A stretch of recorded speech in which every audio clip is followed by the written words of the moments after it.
பிறந்ததிலிருந்து படிப்பு, வேலை, திருமணம், குழந்தை வளர்ப்புன்னு ஓடிட்டே இருக்கிறாங்க. வயசாகும்போது அடுத்து என்ன செய்யறதுன்னு தெரியாம தடுமாறுறாங்க.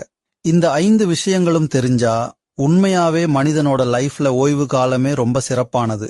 நம்பர் 1, அனுபவம் என்கிற மிகப்பெரிய சொத்து உங்ககிட்ட இருக்குதுன்னு உறுதியா நம்புங்க. ஆனா அதே நேரம் கேட்காம யாருக்கும் ஆலோசனை கொடுக்காதீங்க. நம்பர் 2, நோபல் பிரைஸ் வாங்கினவங்கள்ல நிறைய பேர் 60 வயசை தாண்டினவங்க. சோ வாழ்றவரை உழைக்கவும் சாதிக்கவும் முடியும் அப்படிங்கிற நம்பிக்கையை வளர்த்துக்கோங்க. நம்பர் 3, முதுமையில பெரிய பொறுப்புகள் எதுவும் இருக்காது, இழப்பதற்கும் இருக்காது.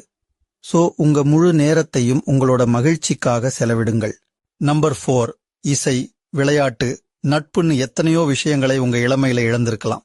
இப்படி நீங்க மிஸ் பண்ண எல்லா விஷயங்களையும் இப்போ என்ஜாய் பண்ணலாம்.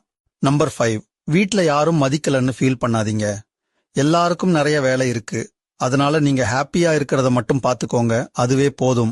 முதுமை என்பதும் இனிமையான பக்கம் என்பதை புரிந்து கொண்டு மகிழ்ச்சியுடன் வாழுங்கள்.